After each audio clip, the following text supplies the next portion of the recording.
हरे कृष्णा। श्रील रूप गोस्वामी जी के तिरुभाव के उपलक्ष्य में श्रील रूप गोस्वामी जी के महिमा और उनका गुणों का वर्णन करने की हृदय के अंदर से तीव्र इच्छा हो रही है। योग्यता तो है नहीं, लेकिन हमारे श्रील गुरुदेव नित्य लीला प्रविष्ट विष्णुपाद अष्टोत्तर से श्रीमद् भक्ति विनाथ नारायण गोस्वामी महाराज जी के सिरमौर अन्यतम अत्यंत प्रिय श्रील रूप गोस्वामी जी, जिनके अनुगत्य में गौड़िया वैष्णव बड़े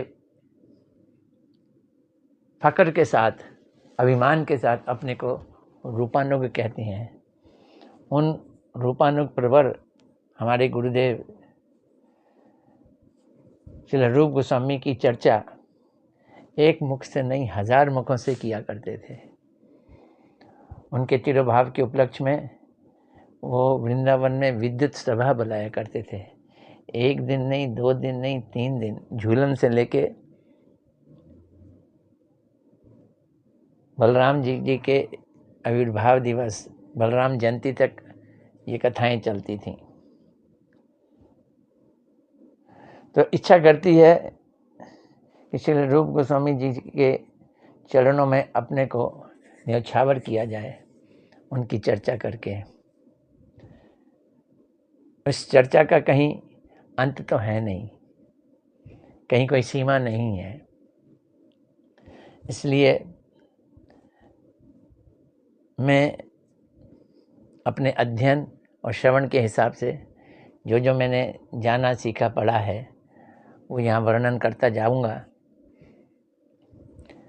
1 नहीं, 2 नहीं, 3 हो सकता है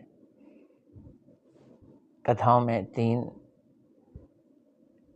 शिफ्ट में मैं वर्णन कर पाऊँ, क्योंकि एक बार का प्रसार मेरा 20-25 मिनट से ज़्यादा का नहीं हो सकता, सीमा है, नहीं तो फाइल ही नहीं ट्रांसफ़र होती। ये भक्ति तो बड़ी सरल चीज़ है, श्री गुरुदेव बतलाते हैं, लेकिन उत्तमा भक्ति जिसकी परिभाषा श्रील रूप गोस्वामी जी ने दी है, हम अंग्रेजी में इसे प्योर भक्ति भी कह देते हैं, सर्वश्रेष्ठ भक्ति, ये ब्रज की भक्ति है।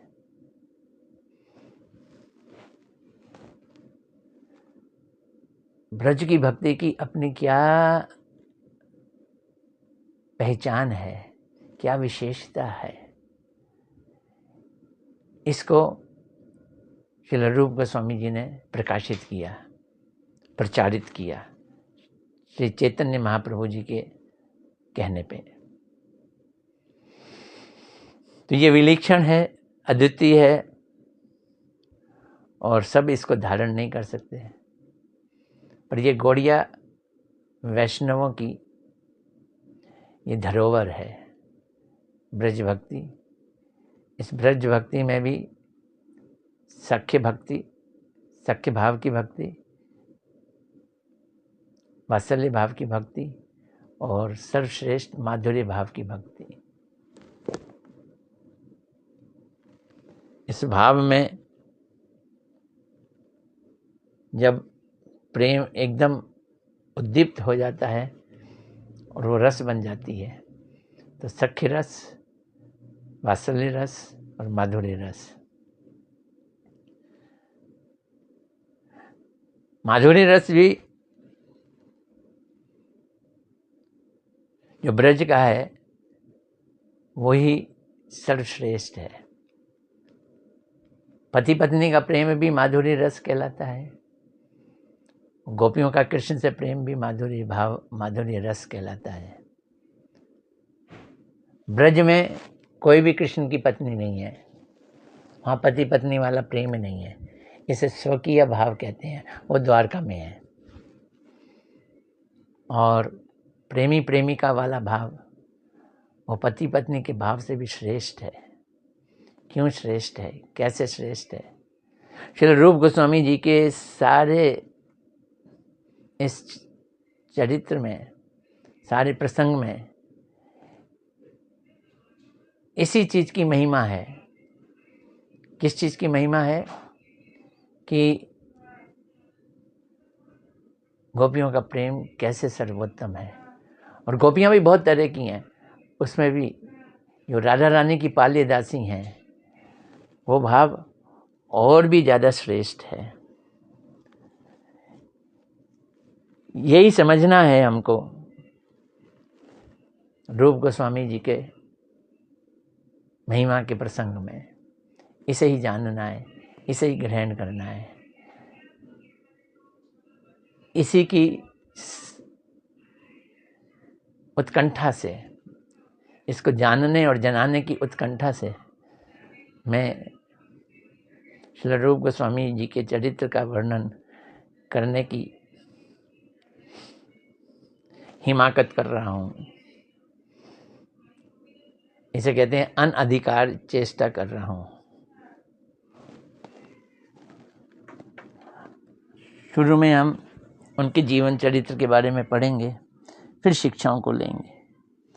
शिक्षाओं को हम अच्छी तरह से समझने की कोशिश करेंगे। हम ये समझ लें कि श्री रूप गोस्वामी को समझने के लिए पहले गुरुदेव को प्रणाम करना जरूरी है। नमो विष्णुपदाय राधिकाय प्रियात्मने श्रीमद् भक्ति वेदांत नारायण गोस्वामी इति नामिने। श्री कृष्ण लीला कथने सुदक्षम औदार्य माधुर्य गुणैश्च युक्तम वरम वरेण्यम पुरुषम महांतम नारायणम तमाम शिरसा नमामि। गुरुदेव के चरणों में लोटपोट होकर फिर रूप गोस्वामी जी के चरणों में हम लोटपोट होते हैं, जिनके प्रणाम में कहा गया है श्री चैतन्य मनो अभीष्टम स्थापितम ये न भूतले स्वयं रूप कदा मह्यम ददाति स्वपदांतिकम।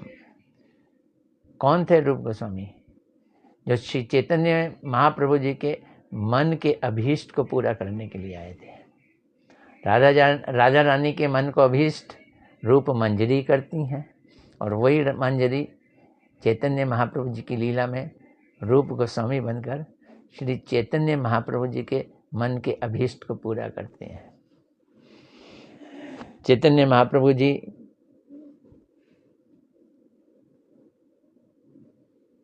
जो लीला कर रहे हैं उस लीला को पुष्ट करते हैं श्री रूप गोस्वामी जी। राजा रानी जी के अनुगत में जो प्रधाना सखियां हैं ललिता, विशाखा, और उनके अनुगत में राधा जी की जो सेविका हैं वो मंजरी कहलाती हैं। रूप गोस्वामी जी रूप मंजरी, सनातन गोस्वामी जी लवंग मंजरी, ऐसे ही हमारे गुरु महाराज जी श्री भक्ति वेदांत नारायण गोस्वामी महाराज जी रमण मंजरी।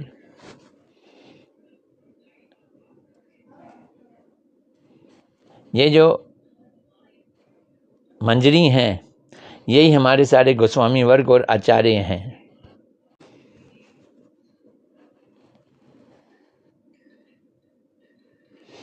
तो चैतन्य महाप्रभु जी की लीला में, श्री गौर लीला में श्री रूप गोस्वामी जी ब्राह्मण थे, भारद्वाज गोत्रीय ब्राह्मण, कर्नाटक देश के ब्राह्मण।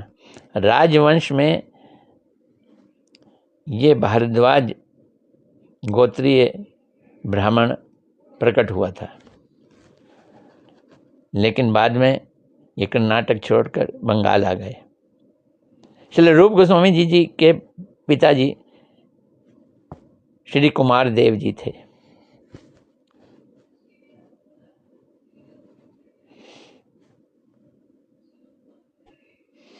कुमार देव जी के 3 पुत्र थे, सनातन, रूप और अनुपम। ये जो कुमार देव जी थे ये वाकला चंद्रद्वीप में निवास किया करते थे। ये जो बांग्लादेश में अभी यशोहर प्रदेश, उसके अंतर्गत फतेहाबाद नामक स्थान पर इनका घर था। ये तीनों भाई गौड़ देश के राजा के यहाँ काम किया करते थे। शाह हुसैन के यहाँ इनकी नौकरी कैसे लगी, इसकी भी एक किंवदंती है, बड़ी प्राचीन किंवदंती है। प्रमाणिक है कि नहीं मैं नहीं जानता, पर ऐसी है कि गौड़ देश का राजा शाह हुसैन बड़ा ही, मुसलमान तो होते ही, क्रूर था। उसने एक बहुत बड़ी सुंदर सी इमारत बनाई, ऊंची इमारत, जिस पर खड़े होकर वो सारे अपने देश को देख सकता था। और जिस कारीगर ने, जिस ठेकेदार ने बनाई, 90% वो पूरी हो गई, तो राजा को लेके वो छत तक गया। राजा देख के बड़ा खुश हुआ। उसने कारीगर को बहुत बहुत बहुत भूरी भूरी प्रशंसा की। और कारीगर जब फूल गया, अजीब महाराज, अभी तो आपने हमारा करिश्मा देखा ही नहीं। बस इतना कहना था। राजा क्रोध से बबूला हो गया, तो तूने अपना करिश्मा हमें दिखाया ही नहीं है, ये तूने घटिया चीज़ बना के दी हमको, मार दो इसको। और उसी समय इमारत से उसे ऊपर से नीचे फेंक दिया और वो मर गया।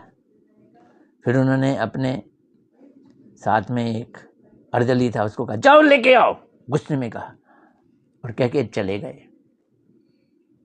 अभी अर्दली समझ नहीं रहा क्या लेके आऊं। ये बड़ा घबरा गया। ये अपने घर आया, इसके मुंह सूखा हुआ था।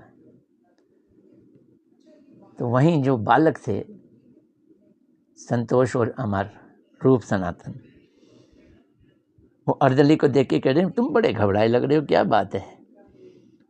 उसने अपनी सारी बात बताई। तो बोलता है अरे घबराने की क्या बात है, एक अच्छे मिस्त्री को ले जाओ राजा के पास। वो मिस्त्री को ले गया।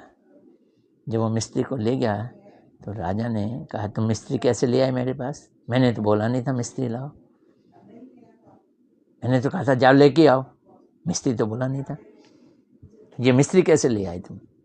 जी जी जी जी जी क्या अपने दिमाग से लेके आए हो। बोलते नहीं नहीं, 2 लड़के थे, उन्होंने ये सुझाया।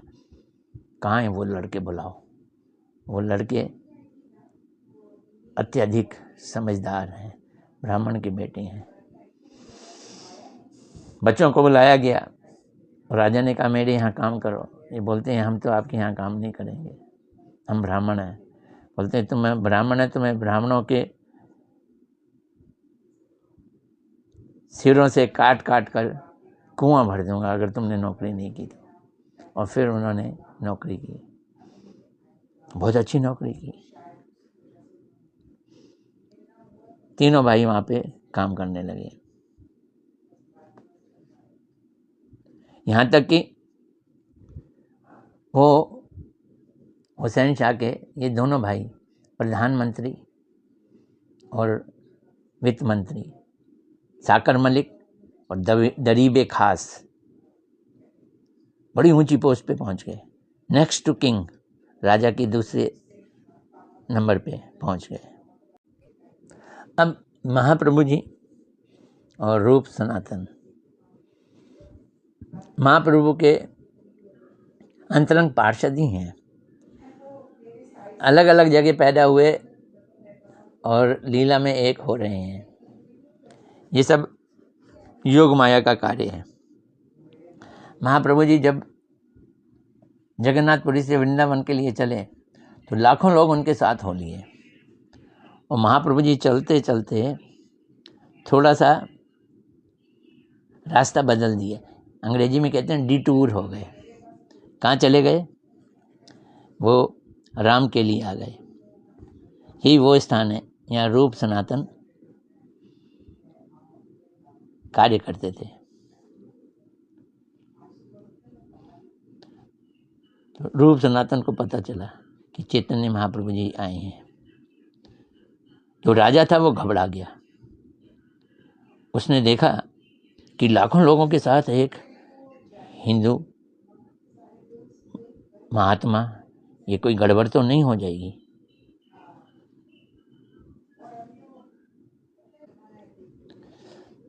अगणित भक्त महाप्रभु जी के साथ रामकेली ग्राम पहुंच गए। बादशाह घबरा गया था, उन्हें महाप्रभु जी पे शक भी हुआ। तो एक भक्त था केशव, वो बादशाह का जान पहचान का था। उसने पूछा कि ये क्या है? तो उस केशव ने कहा, महाराज आप चिंता नहीं करो, एक सन्यासी है और 2-4 लोग उसके साथ में हैं, शिष्य लोग होते हैं, आप भयभीत मत हो। फिर भी राजा भयभीत हुआ। फिर उन्होंने रूप गोस्वामी जी को पूछा कि ये क्या भीड़ है? तो रूप गोस्वामी जी ने चैतन्य महाप्रभु की बड़ी महिमा कही। उससे उनका संदेह दूर हुआ।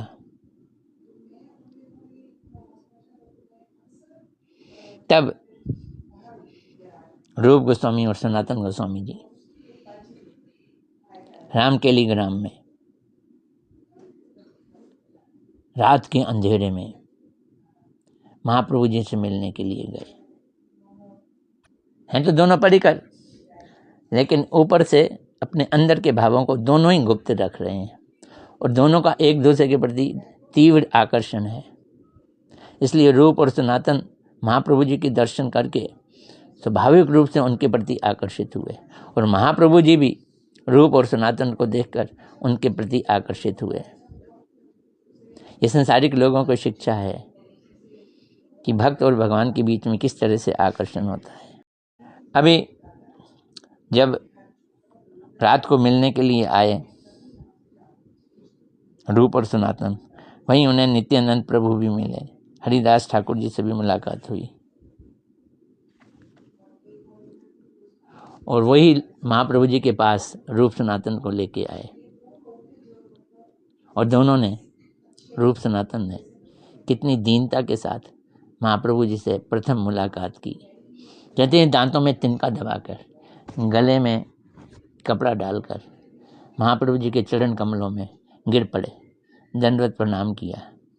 बोलते हैं जगाई मधाई हेते कोटि कोटि गुण, अधम पतित पापी आमी दुई जन। जो जगाई मधाई थे ना, हमसे बहुत ऊंचे थे, बहुत महान थे।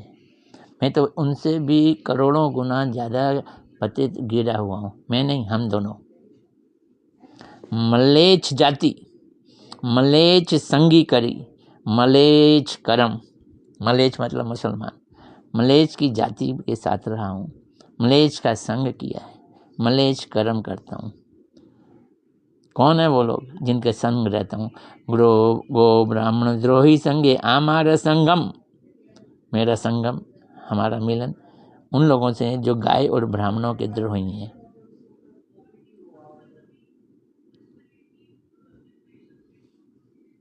मेरे कर्मों ने मेरी गर्दन को पकड़कर मुझे विश्व रूपी कुविषय के गड्ढे में फेंक दिया है। ऐसी दीनता से दोनों ने प्रथम बार महाप्रभु जी के चरणों में दंडवत प्रणाम किया। महाप्रभु जी ने रूप और सनातन जी की दीनतापूर्ण वाक्यों को सुनकर उनका हृदय पिघल गया। रूप सनातन के संबंध में जो सब बातें कहीं, उनसे मालूम पड़ता है कि रूप सनातन जीवों की तरह साधारण मनुष्य नहीं थे। भगवान ने क्या बोला?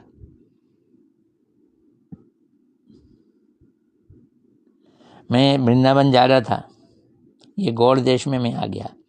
गौड़ निकट आसीते नाही मोर प्रयोजन। यहाँ आने का मेरा कोई उद्देश्य नहीं था। तुमा दूहा देखी ले मोर इहा आगमन। तुम दोनों को देखने के लिए मैं यहाँ आया हूँ।